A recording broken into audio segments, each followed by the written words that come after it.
कर जैन वालों ने, जैन धर्मावलंबियों ने हमारे पारसनाथ पहाड़, हमारे ईश्वर को एक प्रकार से हड़प लिया है और उसके खिलाफ पूरे देश में उन्होंने आंदोलन किया और भारत देश की सरकार और राज्य सरकार पर उन्होंने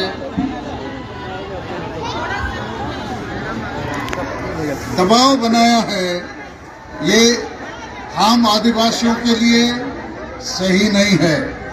ये हमारे पहचान और हिस्सेदारी को बचाने की मामला है, मगर जब भी हम इसको बचाने की बात करेंगे तो हमें हमारे दोस्त और दुश्मन की पहचान करनी होगी, क्योंकि इस समय जो तथ्य सामने आया है, भारत सरकार और राज्य सरकार खुद पारसनाथ पहाड़ जो हमारा ईश्वर है, इसको इन्होंने बिना आदिवासियों के साथ सलाह मशूरा किए, बिना हमारी भावना को, हमारे ईश्वर को इज्जत दिए हुए हमसे छीनकर किसी और को देने का काम किया है।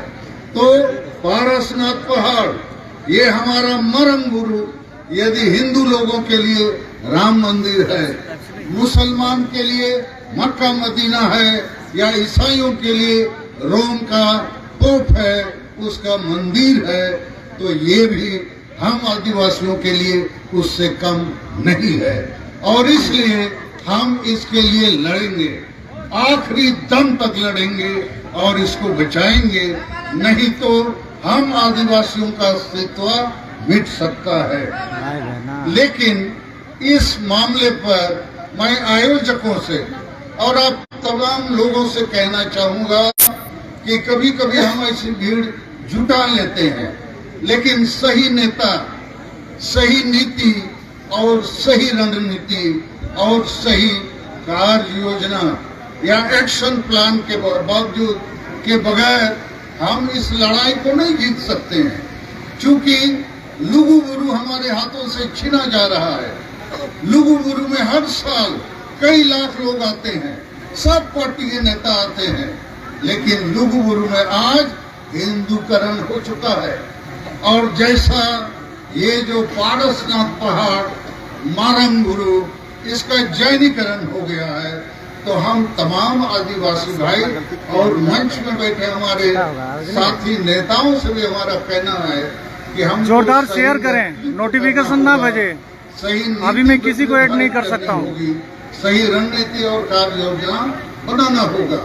नीति से मेरा मकसद है वह आर्मिसी को अब जुदी नवा लड़ाई दाड़े सनायत को इन्हें खान इन्हें विचरते मेरी राय में आज आदिवासी समाज हार रहा है, इसलिए कि हमारे प्रमुख लोग, बड़े बड़े विद्वान, डॉक्टर, इंजीनियर, ऑफिसर, प्रोफेसर, वकील, पढ़े लिखे नौकरी पेशा में रहने वाले लोग, या राजनीति में एमएलए, एमपी, मंत्री, मुख्यमंत्री, या हमारे जो सामाजिक संगठन के अगुआ, देखा जाता है कि सभी संगठनों में आदिवासी समाज का जो मुद्दा, जो एजेंडा होना चाहिए वो नहीं है।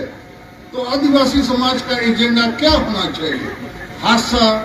भाषा, जाति, धर्म, इज्जत, आबादी, रोजगार, चासपास, प्रकृति और पर्यावरण को बचाना। उसी के तहत ये जो संविधान में आदिवासियों को अधिकार दिए गए हैं, इसको बचाना। मैं जो देखता हूँ, जो अनुभव करता हूँ, विभिन्न पार्टियों में हमारे बड़े बड़े नेता हैं, हम ही मंत्री, मुख्यमंत्री हैं, लेकिन आदिवासी का एजेंडा नहीं रखते हैं।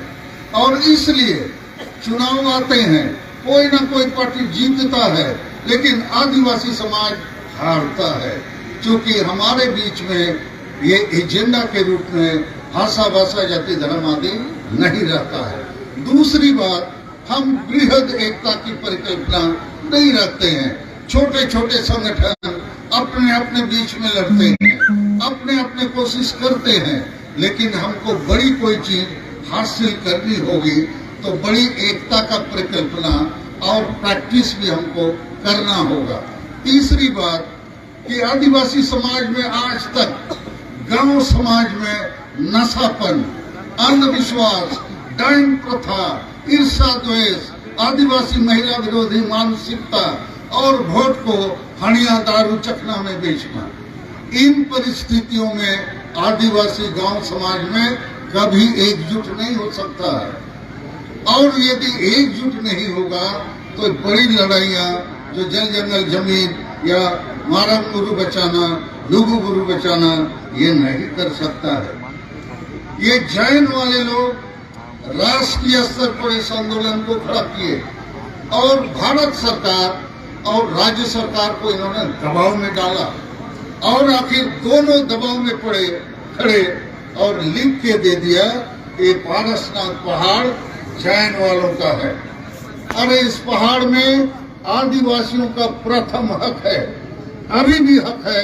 जैसे आप लोगों ने सुना कि रिकॉर्ड ऑफ राइट्स में प्रीवी काउंसिल में आदिवासियों के पक्ष में फैसला हुआ है। तो मेरा सुझाव भारत सरकार, राज्य सरकार को यही है, आप अविलंब बातचीत शुरू कीजिए और सच्चे आदिवासी जो प्रतिनिधि हैं, ये जो यहाँ सिकंदर हेम्ब्रम है, ननकू टुडू है, बुधन हेम्ब्रम है, ये वाईसी के सभापति, उपाध्यक्ष और सचिव हैं, इनसे आप बात कीजिए और फैसला लीजिए। हम पारसनाथ पहाड़ के फर्स्ट पार्टी हैं, हमारा प्रथम अधिकार है, आप हमको क्यों निगलेक्ट करना चाहते हैं? ये हमारे साथ हमारे धर्म का, न्याय का, अधिकार के खिलाफ फैसला है। तो हमारा सुझाव है, इस टेंशन को यदि आप समाधान करना चाहते हैं शांतिपूर्ण तरीके से, तो आदिवासियों को आगे रखिए। और इस मामले पर मैं दुख के साथ कहना चाहूंगा, ये जो हेमंत सोरेन साहब की सरकार है, ये संतान हैं, आदिवासी हैं, इनको तो कम से कम मारम गुरु, पारसनाथ पहाड़, जुग जाहिर के बारे में जानकारी होनी चाहिए। और यहाँ जो वक्ताओं ने कहा कि स्थानीय जेएमएम का एमएलए इस आंदोलन को तोड़ना चाहता है, बदनाम करना चाहता है, मुझे लगता है ये अच्छी बात नहीं है। और मैं आप आदिवासी भाइयों से भी कहना चाहता हूँ, ये मामला ये गिरिडीह जिला का नहीं है, ये मामला राष्ट्रीय और अंतर्राष्ट्रीय है, पूरे भारत और दुनिया के आदिवासियों का मामला है। इसलिए हम लोगों को इस आंदोलन को अंतर्राष्ट्रीय फलक तक ले जाने की कोशिश करनी चाहिए।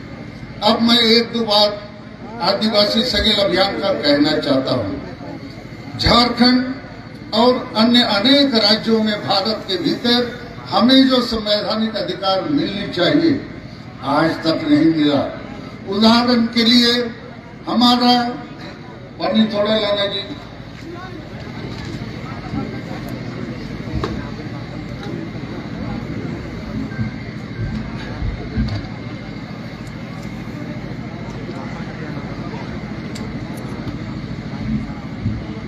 जोरदार शेयर करें। पूरे भारत देश में हम आदिवासियों के साथ संविधान कानून होने के बावजूद न्याय नहीं मिला और इसलिए जोरदार शेयर राष्ट्रीय फलक पर आदिवासी संगठन अभियान ने 1 जनवरी दुमका से राष्ट्रीय आदिवासी विद्रोह या क्रांति का बिगुल फूंका है।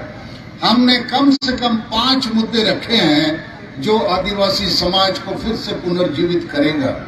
पहला मुद्दा है, हर हाल में 2023 साल में हम सरना धर्म कोड लेके रहेंगे और इसलिए ले सकेंगे कि भारत के संविधान में इसकी व्यवस्था है। और आज हमारी महामहिम राष्ट्रपति द्रौपदी मुर्मू जी हैं, जिससे हमारे ताल्लुकात हैं और हम ये सरना धर्म कोड निश्चित लेंगे। चूंकि मारंग गुरु, लुगु गुरु, टीर गुरु या और भी जो पर्वतों में हमारे देवता हैं, उनका धर्म क्या होगा।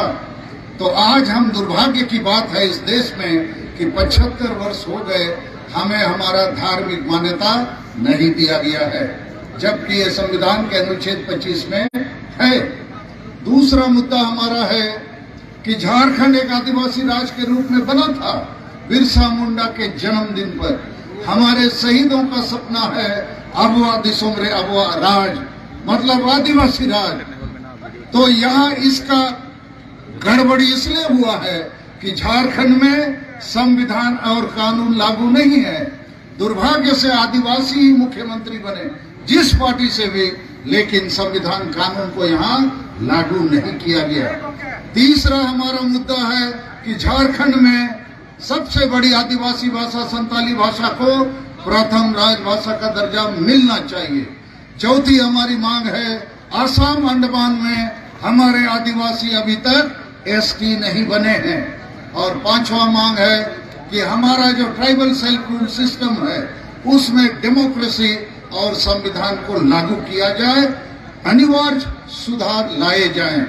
और मारंग गुरु के लिए हम लोगों ने फैसला किया है कि 17 जनवरी को 5 राज्य के 50 जिले मुख्यालय में हम बड़ा धरना प्रदर्शन करेंगे और राष्ट्रपति को ज्ञापन देंगे।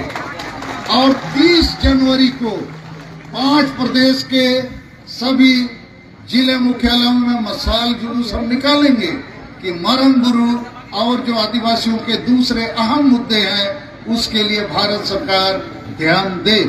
और मैं यहाँ आयोजकों से आग्रह करूंगा कि इतने लोग हम आ गए, बहुत नेता आ गए, ऐसा ही लुगुबुरु में हर साल लोग आते हैं जाते हैं, फिर 1 साल बाद आते हैं और इस बीच में कोई एक्शन प्लान नहीं है। तो आज यहाँ पर आप लोग जो नेतृत्व का जिम्मा लिए हैं, आप बताइए व्हाट इज नेक्स्ट। मैं इन्हीं शब्दों के साथ अपनी बातों को समाप्त करता हूँ। सबको धन्यवाद देता हूँ।